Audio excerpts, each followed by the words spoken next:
With a class of ship as widespread as the Fletcher-class destroyers, it was inevitable that some would have long careers. More than a few lasted in the United States Navy, right up until the 1970s, when they were largely obsolete. Even with various upgrades and modifications made to the base hull. In foreign navies, from Greece to Argentina to Brazil, they lasted even longer, into the 1980s or even the early 1990s. In Taiwan, never one to decommission a ship until absolutely necessary, a couple lasted until 1999 before being disposed of. However, one Fletcher outlived all others, ignoring the museum ships. That was USS John Rodgers, a ship with a largely uneventful career, but also a ship that endured until 2001 in Mexican Navy service. There's probably some note to be made about the last ship of a famously American class ending her career in Mexico. In any event, let's take a look at John Rodgers and her very long career. The video, on the other hand, will be a bit on the shorter end due to her lack of notable action. And, for that matter, a lack of anything at all on her Mexican service, at least that I've been able to find. It's why this is a Saturday video instead of a Tuesday or Thursday one. Laid down on July 25, 1941, and launched on May 7, 1942 in Orange, Texas, John Rodgers entered the water at the height of the Second World War. The great battles in the Pacific were well underway, and all hands were on deck to get as many ships into service as quickly as possible. Nonetheless, Rodgers would only be commissioned on February 9, 1943, missing some of the worst surface actions of the war. In fact, she would only finish her shakedown cruises and join the war proper in May of 1943. First escorting a convoy to Pearl Harbor, then training around the Hawaiian Islands. It would only be in August 1943 that Rodgers sailed against the Japanese. And even then, it was as part of an escort for the Fast Carrier Task Force, as it raided Japanese island holdings. In this case, Marcus Island, Tarawa, and Wake Island. Upon completion of that job, Rodgers left the carriers and joined a surface task force in the Solomons. As part of a formation of cruisers and destroyers, she helped support the landings on Bougainville on November 1st, 1943. This operation led to the Battle of Empress Augusta Bay, which might have been a chance for Rodgers to get some surface action in. However, she missed out on that battle. The best she got was, a week later, helping fend off a Japanese air attack. After missing her chance at her Japanese counterparts in the Solomons, Rodgers rotated back towards the Central Pacific. This saw her operate in support of the landings in the Gilbert Islands, providing escort duties for the transports. About what you'd expect at this point of the war, for the most part. It would continue as such into 1944. After a short rest period in Pearl Harbor during December 1943, Rodgers set out in January to support the Marshall Islands campaign. This, again, largely consisted of escort duty. However, this time around, the destroyer had the opportunity to provide gunfire support off Kwajalein Atoll at the end of January and into February. Her accurate fire knocked down Japanese defenders and wrecked their lighter fortifications. Still not the most exciting or glamorous of duties, but a valuable one nonetheless. When the last resistance gave up by the 7th of February, Rodgers' crew got a break from shore bombardment. She patrolled around the Marshalls, keeping an eye out for Japanese counterattacks, before leaving in late March 1944. April saw her back in the southern Pacific, this time off the coast of New Guinea. Rodgers escorted convoys sailing for Hollandia as Allied forces landed in the area.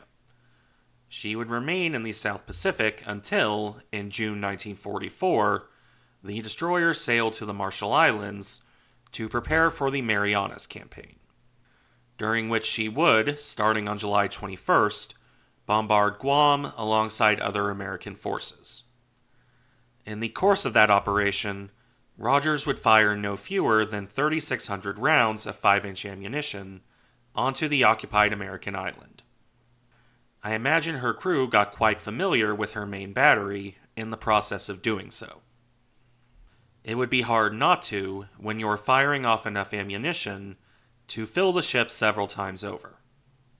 In any case, Rodgers would, after a stint covering reinforcement convoys, move on to the next in a long line of invasion support operations. Specifically, the invasion of Morotai in the East Indies, which was itself a prelude to the invasion of the Philippines. While she would miss the famous parts of that particular action, Rodgers was operating in the background during the invasion of Leyte. On October 20th, 1944, the destroyer provided gunfire support for the landing operations. After she had already spent a week escorting the landing ships to the beaches from October 13th onward. By this time, however, the destroyer was in desperate need of an overhaul. She had sailed up and down the Pacific, which would wear out any ship. A destroyer, which was required to steam at high speed for longer periods, would suffer more than most. Not to mention how much her guns were put to use.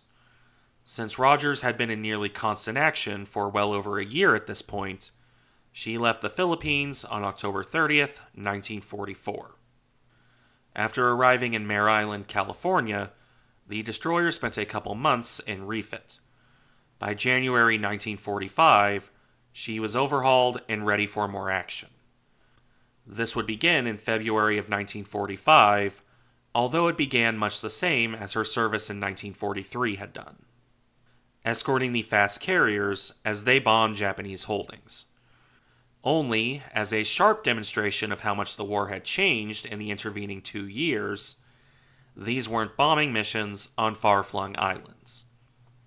No, starting on February 16th, Rodgers escorted the carriers as they bombed the Japanese home islands. After which, on the 19th of February 1945, Rodgers covered the invasion of Iwo Jima. In this, she would have done much the same as the other destroyers, escorting the landing forces, bombarding the island, and attempting to support the Marines ashore. As much as it was possible, of course, considering the deep fortifications and dug-in troops defending the island. Once her duty off that desolate island was complete, Rodgers would spend most of 1945 doing much as she had before, escorting the fast carriers as they raided up and down the Pacific, from Formosa to Okinawa to the Japanese home islands. It took her on a globe-trotting journey, but it was also largely the same service, no matter where it was. The threat of kamikazes did make it more exciting than 1943 and 1944 had been, however. Off Okinawa from April to June 1945, the destroyer fended off these suicide attackers. On April 1st, the beginning of the invasion, she downed 2 kamikazes. This would arguably be the most exciting time for her crew, as it was for many American ships, as Japan grew ever more desperate. Understandably so, as the net drew ever tighter on the Japanese mainland. To the point that, in late July, Rodgers came within 1.5 miles of the Japanese shoreline. However, by late July, the war was functionally over. The atomic bombs were dropped in early August, and Japan would surrender on August 15th, 1945. USS John Rodgers rounded out her wartime service by screening occupation troops sailing to Japan. She would enter Tokyo Bay on September 6, 1945, missing the surrender ceremony by a few days. During the course of her service, Rodgers fought in most of the major engagements of the latter part of the war. She earned 12 battle stars and served well. It's fair to say she didn't stand out much, especially compared to other destroyers, but that's fine. Rodgers did her job, and did it well, apparently not losing a single man, if the Dictionary of American Naval Fighting Ships is to be believed. That being said, she was also soon to leave American service. Rodgers was decommissioned in Charleston, South Carolina on May 25, 1946. She was transferred to the Atlantic Reserve Fleet, where the destroyer would remain, bouncing from port to port until 1970. So, for those keeping track, she was in active American service for only 3 years. Rodgers then spent 24 years in reserve, as her sister ships were worked over and gradually scrapped. Rodgers would likely have shared that fate had she not been sold to the Mexican Navy on August 19, 1970. Still in more or less her original configuration, the ship would be commissioned into the Mexican Navy as ARM, something I know I'm probably going to butcher, so I'll just put it on screen now and refer to her as Rodgers for the rest of the video.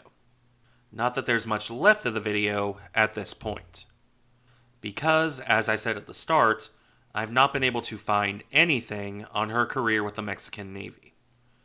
I wouldn't be surprised if the only sources on that service are in Spanish, which I don't speak and wouldn't be able to easily find.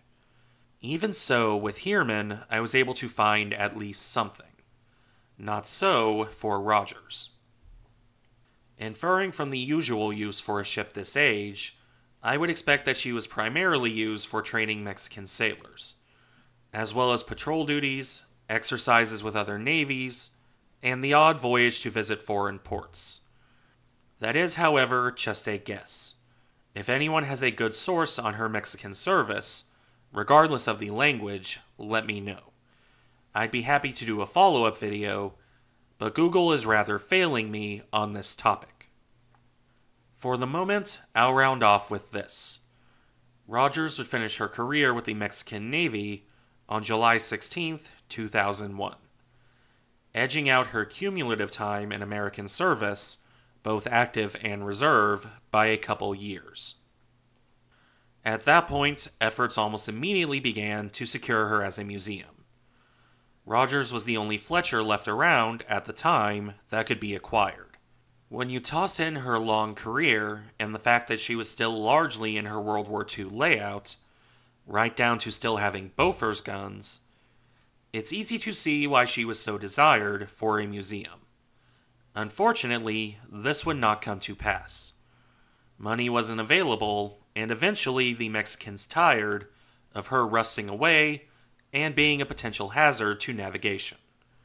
Rodgers was ultimately scrapped in 2010, with the last of her dismantled in April of 2011.